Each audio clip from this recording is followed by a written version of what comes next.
Okay, ready for part B. I think we've got it working. So got a program that runs on the MSS on Linux, and it accesses the FPGA cape APB Blinky that I added, and I've checked it in here. So here's my GitLab account on OpenBeagle, and let's see, here's the Blinky right at the top level. So that you would SCP over to the Beagle board and run it there. You compile it with GCC. We'll talk about that in a moment. Um, yeah, so let's take a look at Blinky and also the um, APB Blinky code, Verilog code, and also the cape. And we had failed at the last attempt. We were trying to do something that worked on bare metal, but you need to do something a little bit different when you're running on Linux. So let's see. Here we go.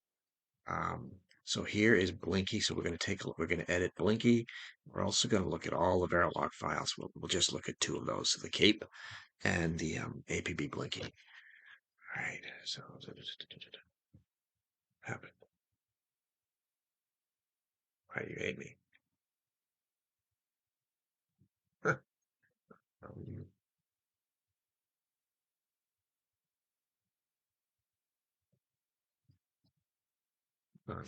HDL star.v. Maybe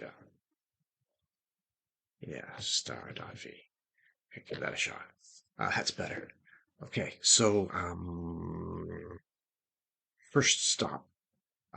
What I had messed up on early in the first round that caused it to not compile was in the cape. Um,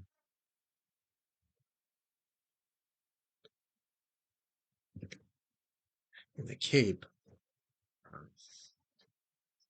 oh, me. I'm tired.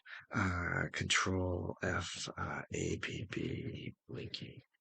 So what I'd messed up, in case you wanted to follow along if you cared, is I'd messed up the fact that the clock, um, like in the control, they called it P clock. I just called it clock, and P reset I called uh, reset N.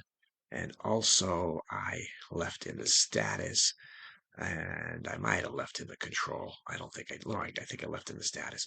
Clean that up, and that got it to compile.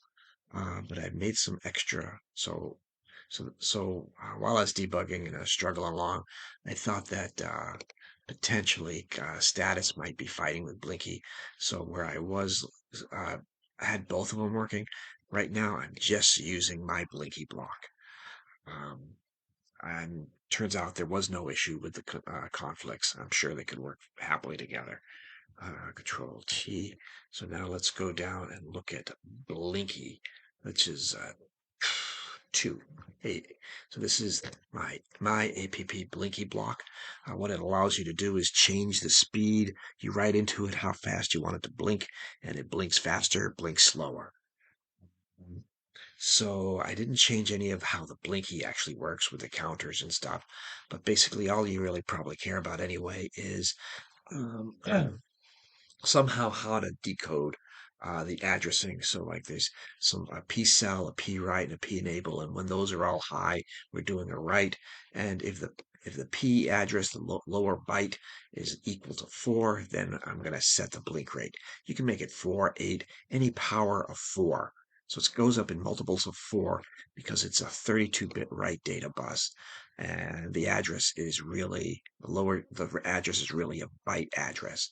So you want to go up in powers of like a 0, 4, 8, C10, hex 10, hex 14, up. Okay, so whenever this happens, this write will go into this register, which is used down below. So when we're doing and also I've got it so that whenever the address is one of these values, and we're going to squirt those out to the back to the MSS. And so we've got it. So when the address is 0, I send out all 4s because I'm not using that address, and I just figure, well, let's send something. Um, when it's a 4, we send back the blink rate was programmed into it. So we should be able to program this register, then read it back. Um, if it's an 8, we send back all 8s. If it's a C, we send back all Cs. And if it's anything else, we're going to send back 1, 1, 2, 2, 3, 3, 4, 4. This is all really just to help me debug and see what's going on when things were messing up on me. All right, and so that is really what we've got going here. So we've looked at the cape.v, we've looked at APB, blinky.v, and now let's take a look at the actual C code, which is here. So here, I found a lot of examples for Raspberry Pi, and that's what I ended up basing this on. So So we've got the Cape base. So this is important. This is at 41 and all zeros. In the there's documentation. I think in the MSS technical reference manual, you can find a memory map there, and in that memory map, it says that the FIC3, which is the APB bus, is located with the top nibble at 4. So that's where you get the 4 from. And then I had to plow through I opened up the design in Libro, tracked it back to some little piece of hardware that broke it. That said that when you have a 1 here, that routes stuff to the cape. You have different values here on the APB bus, 1, 2, 3, 4, 5, which could route it to different parts. So M2 or other parts would be different, but the cape is 41. So there's that. And we got some includes some block page sizes of 4K. I don't know how important that is really.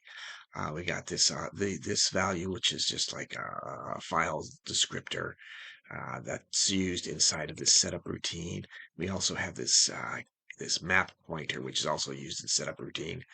And then we have the cape starting address, which comes out of this setup routine. So I make it volatile. Unsigned means it's a 32-bit unsigned value. Here we're just saying what the setup looks like. I think maybe eventually we could probably have it return. It'd be a function that returns something, and we could do something more useful. It's definitely needs some cleanup, but for first stab, it's working, so I'll take that. And then so here we in the main, we run this setup routine, which we'll take a look-see at in a moment. And then what I'm doing is I write to 8 locations. I'm just incrementing up. I've got this cape address, which is a pointer up here to unsigned. So I'm just writing to offsets of 0 through 7. And I'm writing a value of this II plus 0, 1, 2, 3, 4, 5, 6, just to give us some value that we can detect and look. It helps debug. All right. And then I read it back. And so on here. So when I'm reading it back, I expect offset 0 to return 4s. Remember what the APB bus had it hard coded to 4. And then I expect 1 to return back what we actually wrote into it. So this is a good test for write to this location and read it back, and you should get whatever you wrote into it. And so that's the only write read register that's in the APB Blinky. And then we got the offset 2, it's read only, and it's always going to return 8s. We got offset 3, which is read only, which is always going to return Cs. And then anything else is going to return 1, 1, 2, 2, 3, 3, 4, 4, as we saw in the Blinky code. Just to refresh here, we're going to return when the address is 0, we're going to return 4s. When the address is 4, we're going to return blink rate. When the address is 8, we're going to return 8s. When the address is C, we're going to return Cs.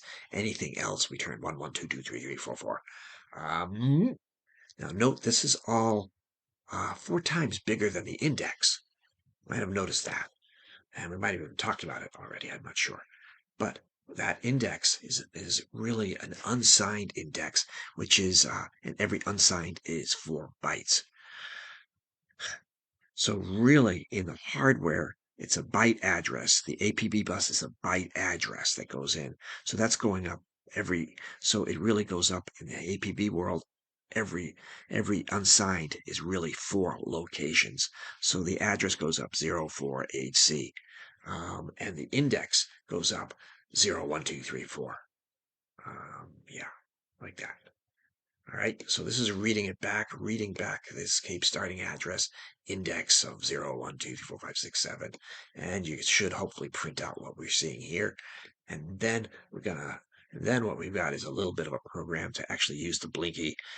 Blink rate is a really fast flicker. It's really almost solidly on.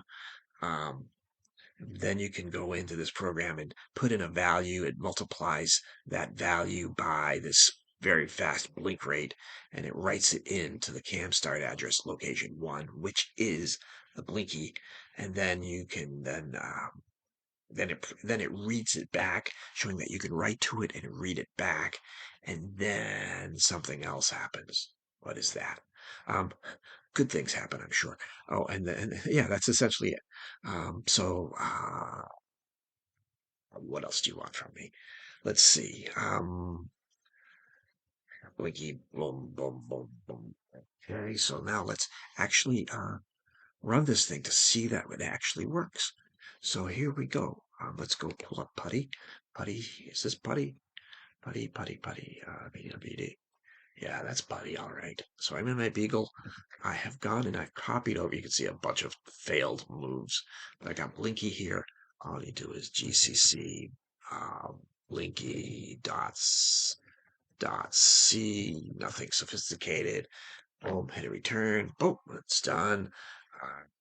LS, and we got an A dot out. And so you could do a dot A dot out.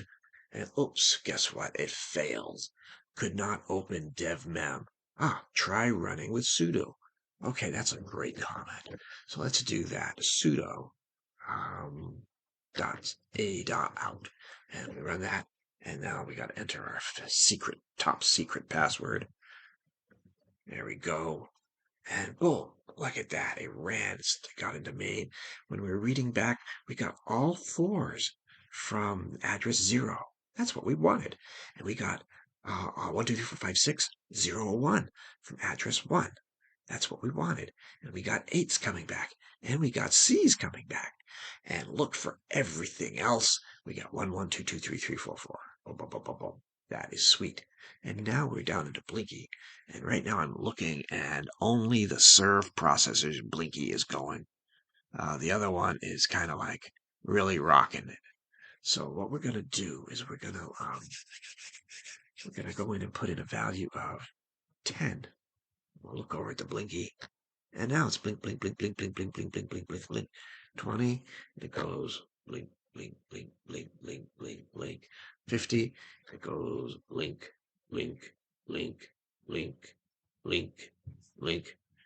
100. Boom. Blink, blink, blink, blink. So this little program's working. It's controlling the APB. It's making it blink at different rates. And I think that is about all we want for this lesson. Hopefully I can remember all that. This will help me, I think, remember when I have to go through this again. Hopefully it might help you a little bit too. Yeah, take care. Bye.